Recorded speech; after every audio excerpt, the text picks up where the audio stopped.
दोस्तों, आज के इस वीडियो के द्वारा हम ये सीखने वाले हैं कि MCB, MCCB, ELCB, RCCB, RCD, RCBO, MPCB और आइसोलेटर क्या होता है, इन सभी का फुल फॉर्म क्या है, कैसे काम करता है और कहाँ पे हमें कौन सा डिवाइस का इस्तेमाल करना होगा। तो दोस्तों, सबसे पहले हम बात कर लेते हैं आइसोलेटर के बारे में। आइसोलेटर केवल एक प्रकार का स्विच होता है। आपके घर में जो बल्ब को चालू और बंद करने के लिए स्विच इस्तेमाल करते हो ना, वही स्विच आपका आइसोलेटर होता है। उस स्विच को आप चाहो तो आइसोलेटर भी कह सकते हो। आइसोलेटर के द्वारा आपको किसी भी प्रकार का प्रोटेक्शन नहीं मिलेगा। केवल काम इसका यही होता है कि पावर सप्लाई को चालू करे और बंद करे। ओके। सेकेंड डिवाइस हमारा है एमसीबी। एमसीबी का फुल फॉर्म होता है मिनिएचर सर्किट ब्रेकर। एमसीबी का इस्तेमाल आपके घर में भी किया गया होगा। यदि आप देखोगे आपके घर का जो मेन डिस्ट्रीब्यूशन बोर्ड है तो वहां पे लगा होता है। अब ये जो एमसीबी है, इस एमसीबी का इस्तेमाल हम क्यों करते हैं, एक बात समझिए। देखिए दोस्तों, जो हमारे घर में पावर सप्लाई आता है, उस पावर सप्लाई में बहुत सारे इलेक्ट्रिकल फॉल्ट आते हैं। उन सभी फॉल्ट में से दो फॉल्ट ऐसे हैं जो बहुत ही ज्यादा हमारे घरों में देखने को मिल जाता है। सबसे पहला होता है ओवरलोड और सेकंड होता है शॉर्ट सर्किट। तो ये जो दोनों फॉल्ट है, इन्हीं दोनों फॉल्ट के प्रोटेक्शन के लिए हम एमसीबी का इस्तेमाल करते हैं। दोस्तों, आगे बढ़ने से पहले मैं आपको एक चीज और बताना चाहूंगा कि जो एमसीबी होता है और जो आइसोलेटर होता है, ये दोनों के दोनों देखने में एक जैसे होते हैं। जो आपका एमसीबी है उसी के जैसे ही आपका आइसोलेटर भी होता है। वैसे तो आइसोलेटर आपको बहुत सारे टाइप के मिल जाएंगे, लेकिन जो एमसीबी टाइप का आइसोलेटर होता है वो सेम टू सेम एमसीबी के जैसे ही दिखता है। यदि आप मार्केट में बाय करने जाते हो एमसीबी, तो दुकानदार क्या करता है कि आपको सस्ते में बेचने के चक्कर में आपको एमसीबी के जगह आइसोलेटर भी प्रोवाइड कर देता है। और यदि आप आइसोलेटर को आपके घर में लगा दोगे तो आपको किसी भी प्रकार का प्रोटेक्शन नहीं मिलेगा। आप स्क्रीन पे देख सकते हैं कि एमसीबी का सिंबल क्या होता है और आइसोलेटर का सिंबल क्या होता है। आप जब भी कभी एमसीबी को बाय करने जाओ तो उस समय एमसीबी के ऊपर में जो सिंबल बना होता है उसको देख लीजिएगा कि वो एमसीबी है कि नहीं है। ओके। अब इसके बाद में जो नेक्स्ट डिवाइस है वो है एमसीसीबी। एमसीसीबी का फुल फॉर्म होता है मॉड्यूल कैश सर्किट ब्रेकर। देखिए दोस्तों, जो एमसीबी होता है उस एमसीबी को यदि आप बाय करने जाओगे तो आपको एमसीबी केवल 63 एम्पियर तक मिलेगा। अभी के टाइम पे आपको 100 एम्पियर का भी एमसीबी मिल जाएगा, लेकिन पहले के टाइम पे 63 एम्पियर तक का ही एमसीबी मिलता था। अब यदि आपको इससे ज्यादा रेटिंग वाली प्रोटेक्शन डिवाइस चाहिए तो उस कंडीशन में आपको एमसीसीबी बाय करना पड़ेगा। एमसीसीबी जो होता है वो भी आपको ओवरलोड और शॉर्ट सर्किट का प्रोटेक्शन प्रोवाइड करेगा।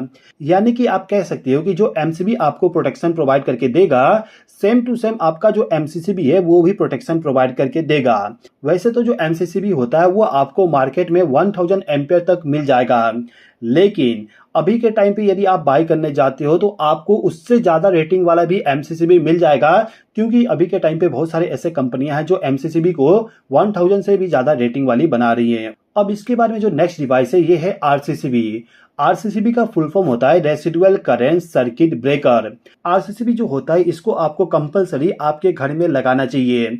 इसको क्यों हमारे घर में लगाना चाहिए, इसको हम थोड़ा सा समझ लेते हैं।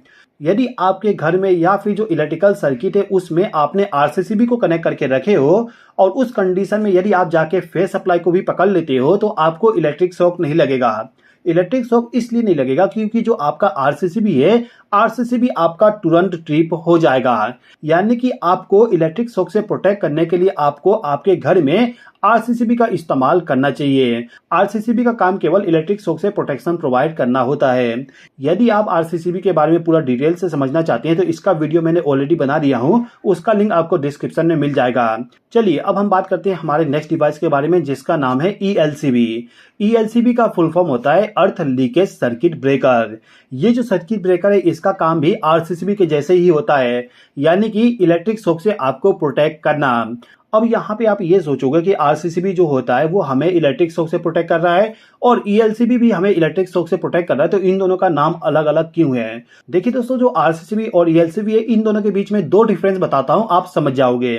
सबसे पहले हम बात करते हैं आरसीसीबी के बारे में। जो हमारा आरसीसीबी होता है वो करंट पे ऑपरेट होने वाली डिवाइस है और आरसीसीबी का यदि हम कनेक्शन करते हैं तो उसमें हमें केवल फेज सप्लाई और न्यूट्रल सप्लाई का ही इस्तेमाल करना पड़ेगा।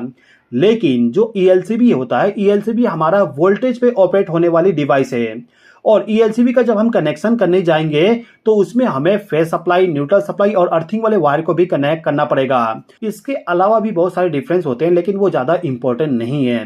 फिलहाल के टाइम पे केवल ये समझिए कि आरसीसीबी और ईएलसीबी दोनों एक प्रकार का डिवाइस है जो हमें इलेक्ट्रिक शॉक या फिर अर्थफॉल से प्रोटेक्शन प्रोवाइड करता है। अभी के टाइम पे यदि आप मार्केट में ईएलसीबी को बाई करने जाओगे तो आपको शायद ना मिले। अभी के टाइम पे आपको केवल मार्केट में आरसीसीबी मिलेगा जो कि ईएलसीबी से ज्यादा सेंसिटिव होता है। आगे बढ़ने से पहले मैं आपको एक चीज और बता दूं, यदि आप आपके घर के लिए आरसीसीबी को लगाने जाते हो तो उस कंडीशन में जो आपका आरसीसीबी है उसका जो लीकेज करंट होगा, लीकेज करंट 30 मिली एम्पियर होना चाहिए। 30 मिली एम्पियर लीकेज करंट वाली आरसीसीबी हमें क्यों बाय करना चाहिए, यदि आप पूरा समझना चाहते हो तो डिस्क्रिप्शन में जो वीडियो का लिंक दिया गया है उसको आप देख लीजिएगा। ओके, अब यहाँ पे हमारे पास में है आरसीबीओ। आरसीबीओ का फुल फॉर्म होता है residual current circuit breaker with overload protection. इसके नाम से ही आपको थोड़ा बहुत पता चल गया होगा कि आरसीबीओ क्या काम करता है। चलिए मैं आपको पूरा चीजें बता देता हूं। जैसे कि मैंने आपको स्टार्टिंग में बताया कि जो हमारा एमसीबी है, एमसीबी हमें ओवरलोड और शॉर्ट सर्किट से प्रोटेक्शन प्रोवाइड करता है। इसके बाद मैंने आपको यह बताया कि जो आरसीसीबी होता है, आरसीसीबी हमें अर्थ फॉल्ट से प्रोटेक्शन प्रोवाइड करता है। अब यहाँ पे यदि हमें अर्थ फॉल्ट, ओवरलोड और शॉर्ट सर्किट से प्रोटेक्शन चाहिए तो हमें यहाँ पे एमसीबी और आरसीसीबी दो डिवाइस का इस्तेमाल करना पड़ेगा। लेकिन यदि आप चाहते हो कि आपको दो अलग अलग डिवाइस इस्तेमाल ना करना पड़े, केवल एक डिवाइस के द्वारा आपको ये तीनों प्रोटेक्शन मिल जाए, तो उस कंडीशन में आपको आरसीबीओ को बाई करना पड़ता है। तो जो आरसीबीओ होता है इसके द्वारा हमें ओवरलोड, शॉर्ट सर्किट और अर्थ फॉल्ट से प्रोटेक्शन मिलता है। ओके, ये जो आरसीबीओ है इसको हम आरसीडी के नाम से भी जानते हैं। बहुत सारे लोगों के माइंड में ये डाउट होता है कि जो आरसीबीओ है और जो आरसीडी है ये दो अलग अलग डिवाइस है, लेकिन ऐसा नहीं है। ये जो आरसीबीओ है इसको ही हम आरसीडी भी कहते हैं। ओके, अब इसके बारे में जो हमारे पास में आखिरी डिवाइस है ये है एमपीसीबी। एमपीसीबी का फुल फॉर्म होता है motor protection circuit breaker. Motor protection circuit breaker के नाम से ही आपको पता चल जाएगा कि ये एक ऐसा डिवाइस है जिसका इस्तेमाल मोटर के प्रोटेक्शन के लिए करेंगे। अब यहाँ पे हमें केवल ये समझना है कि इसके द्वारा हमें क्या क्या प्रोटेक्शन मिलेगा। एमपीसीबी जो होता है वो आपको ओवरलोड, शॉर्ट सर्किट, साथ ही साथ में फेस लॉस का भी प्रोटेक्शन प्रोवाइड करता है। तो दोस्तों आई होप कि आपको यहाँ पे ये समझ में आ गया होगा कि कौन सा डिवाइस हमें कहाँ पे इस्तेमाल करना चाहिए और वो डिवाइस हमें क्या क्या प्रोटेक्शन प्रोवाइड करेगा। दोस्तों यदि आपको वीडियो पसंद आया तो लाइक कर दीजिएगा, चैनल पर नए हो तो सब्सक्राइब कर लीजिएगा। इस वीडियो को देखने के लिए धन्यवाद।